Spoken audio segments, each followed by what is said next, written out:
نحمده و نصلی علی رسوله الکریم اما بعد فاعوذ باللہ من الشیطان الرجیم بسم اللہ الرحمن الرحیم۔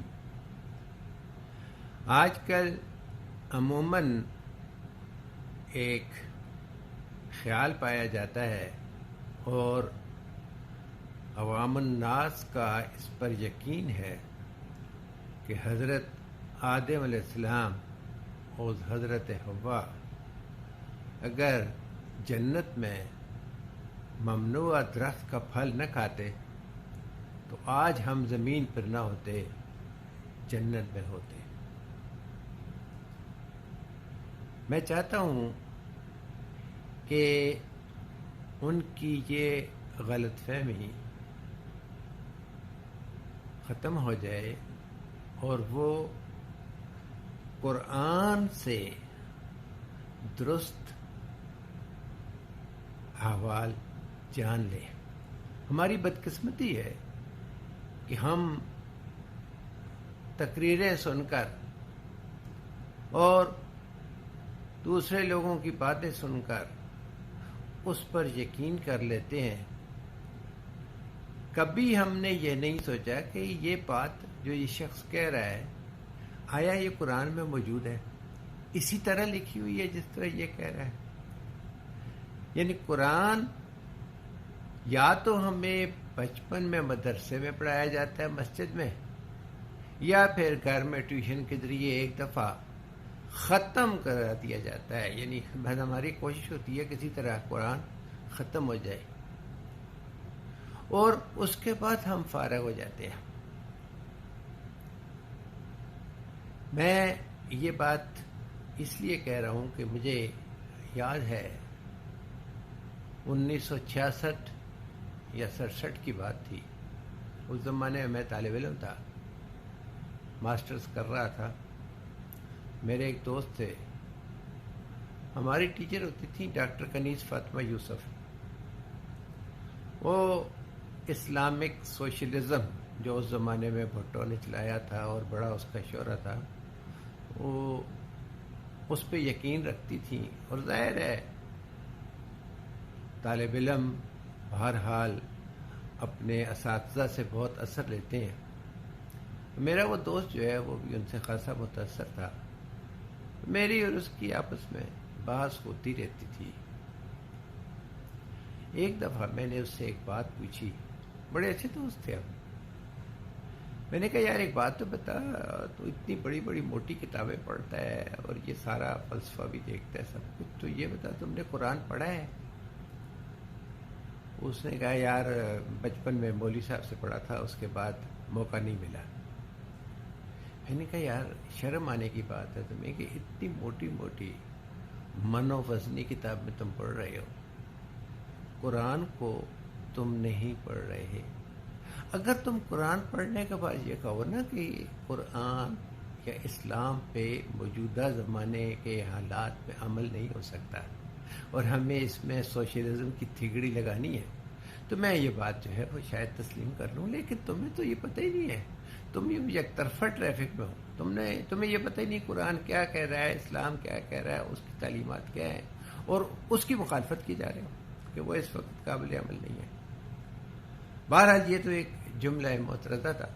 ہم لوگ عموماً قرآن نہیں پڑھتے اور زیادہ ہمارا جو علم ہوتا ہے جو ہم حاصل کرتے ہیں مذہبی، وہ لوگوں کی تقاریر سے یہ باتیں سننے سے ہوتا ہے۔ آج جو موضوع میں نے چھیڑا ہے اس کے بارے میں جو کچھ کہوں گا وہ اپنی رائے بیان نہیں کروں گا، بلکہ قرآن سے آپ کو بتانے کی کوشش کروں گا کہ صورت احوال کیا ہے۔ قرآن میں آتا ہے، سورہ بقرہ میں ہے، جب ابھی یہ ذہن میں رکھے کہ ابھی اللہ تعالیٰ نے نہ تو وہ گارا گوندا ہے، نہ وہ تیار کیا ہے، نہ انسان کا جسم تیار ہے، کچھ بھی نہیں ہوا، اور اللہ تعالیٰ فرشتوں سے فرماتا ہے وَإِذْ قَالَ رَبُّكَ لِلْمَلَائِكَةِ إِنِّي جَاعِلٌ فِي الْأَرْضِ خلیفہ۔ فرشتوں سے فرماتا ہے کہ میں زمین میں اپنا خلیفہ بنانے لگا ہوں۔ یہاں یہ بات غور سے اچھی طرح سمجھ لیں کہ انسان کی تخلیق زمین پر خلیفہ بنانے کے لیے کی گئی تھی. اس نے زمین پہ ہی آنا تھا. یہ ممکن نہیں تھا کہ وہ جنت میں بیٹھ کر خلیفہ کی حیثیت سے زمین پر احکامات جاری کرے. یہ ہمارے سیاستدانوں کی طرح تو نہیں بات ہے نا کہ ان کی جائیدادیں ملک سے باہر، اولاد ان کی ملک سے باہر، پیسہ سارا ملک سے باہر بینکوں میں، اور وہ حکمرانی ملک پہ کرتے ہیں یا کرنا چاہتے ہیں. تو اللہ تعالیٰ نے انسان کی تخلیق کی ہی اس لیے تھی کہ وہ زمین پر اسے اپنا خلیفہ بنانا چاہتا تھا. اب یہاں یہ بات اچھی طرح سمجھ لیں کہ جب کسی کو خلیفہ بنایا جاتا ہے یا گورنر بنایا جاتا ہے تو اس کو اختیارات دیے جاتے ہیں. وہ دراصل اپنا جو اس کا آقا ہوتا ہے، جب مالک ہوتا ہے، جو بھی سپیریئر ہے اس کا، اس کی طرف سے ان احکامات پر عمل کرواتا ہے. یہ اس کا کام ہوتا ہے. تو جب اللہ تعالیٰ نے انسان کو خلیفہ بنانے کا ارادہ فرمایا تو یقیناً کہنے کی ضرورت نہیں تھی، یہ یقیناً سب سمجھتے تھے کہ اس کو اختیارات دیے جائیں گے. اور جب کسی کو اختیارات دیے جاتے ہیں تو اس کا محاسبہ بھی ہوتا ہے. ایک چھوٹی سی مثال میں عموماً کالج میں اپنے طالب علموں کو دیا کرتا تھا کہ آپ کے پاس ایک ملازم ہے، آپ اسے 100 روپے دیتے ہیں اور اسے کہتے ہیں یار 50 روپے کا گھی لیا، 30 روپے کی چینی لیا، 20 روپے کی سوجی لیا. وہ جاتا ہے، جا کے وہ چیزیں لے آتا ہے. آپ وہ سامان رکھ دیں گے، اس سے نہیں پوچھیں گے مزید تفصیل. لیکن اگر اسی ملازم کو آپ 100 روپیہ دے کر یہ کہتے ہیں کہ جا یار اس میں سے گھی، چینی اور سوجی لیا حلوہ پکانا ہے، تو واپس آئے گا تو آپ یقیناً اس سے پوچھیں گے ہاں بھائی پیسے کم تو نہیں پڑے تھے، پورے ہو گئے تھے یا کچھ بچے ہیں.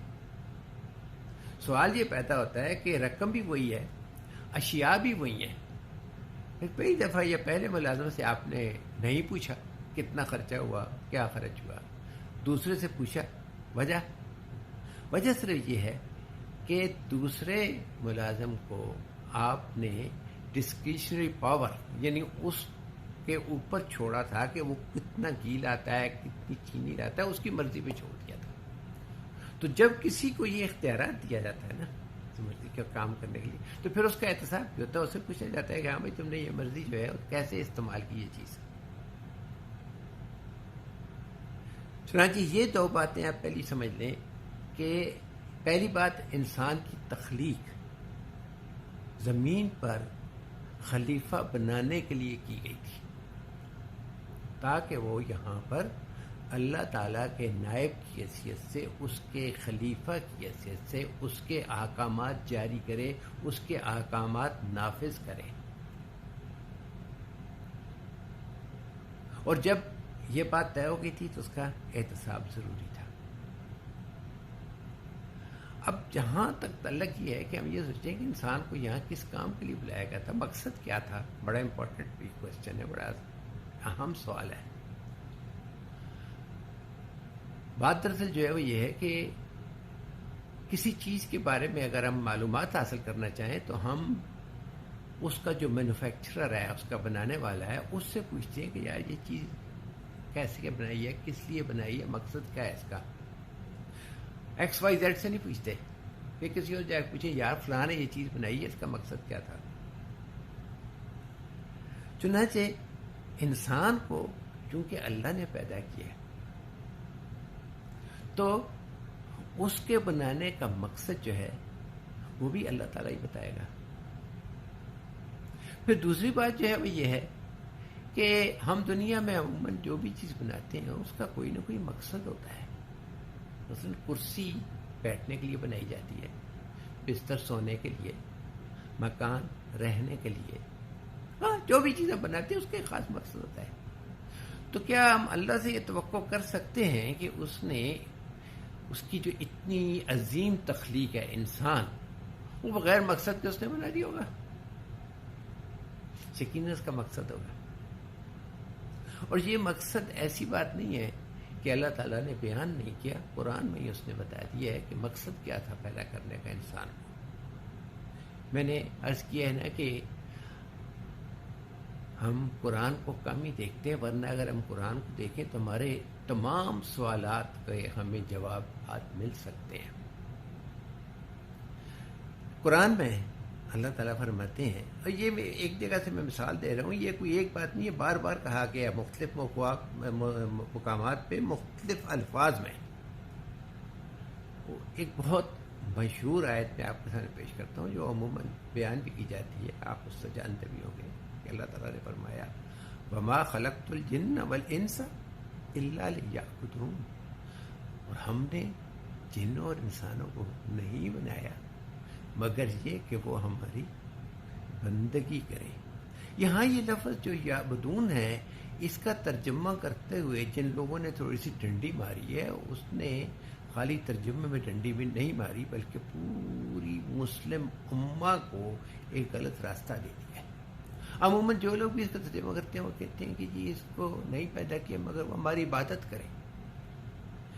عبادت اردو زبان کا لفظ ہے اور اس کے معنی جو ہیں یہ ہے کہ مختلف عبادات جو ہیں ریچولز، جیسے نماز، روزہ، زکوٰۃ، حج، فطرہ، صدقہ، جو بھی ہے یہ عبادات ہیں. یہ عبادات بندگی کا حصہ ہیں، بندگی عبادات کا حصہ نہیں ہے.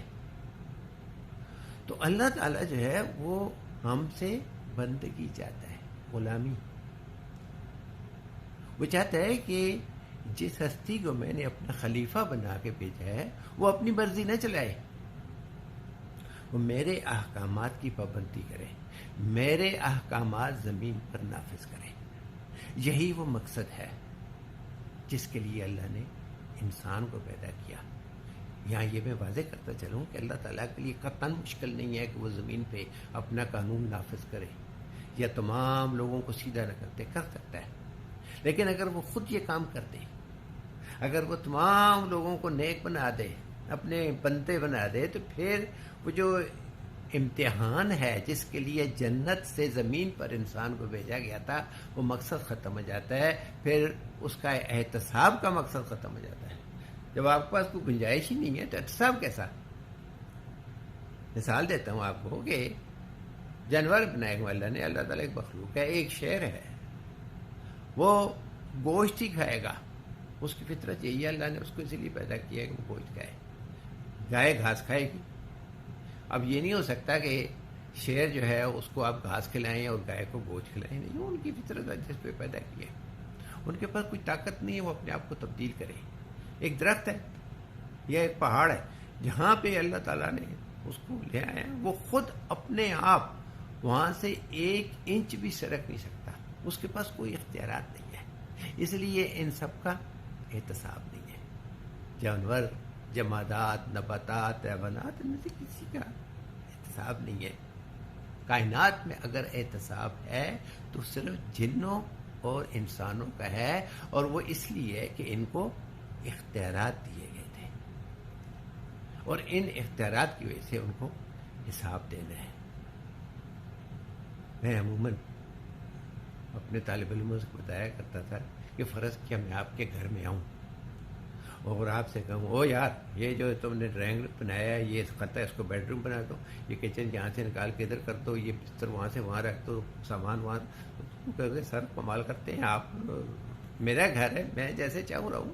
ہوا یوں کہ آپ مجھے کہیں کہ یہ ایسا کرو ایسا کر دو. اپنے گھر میں ہم مداخلت کسی کی برداشت نہیں کر سکتے، اس کا انتظام ہم چلانا چاہتے ہیں.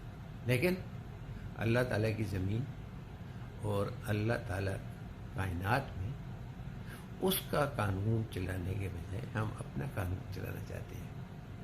ذرا سوچئے کہ کتنا بڑا گناہ عظیم ہے جو ہم کر رہے ہیں اور ہوتا ہوا اس کو دیکھ رکھے ہیں. وما علینا الا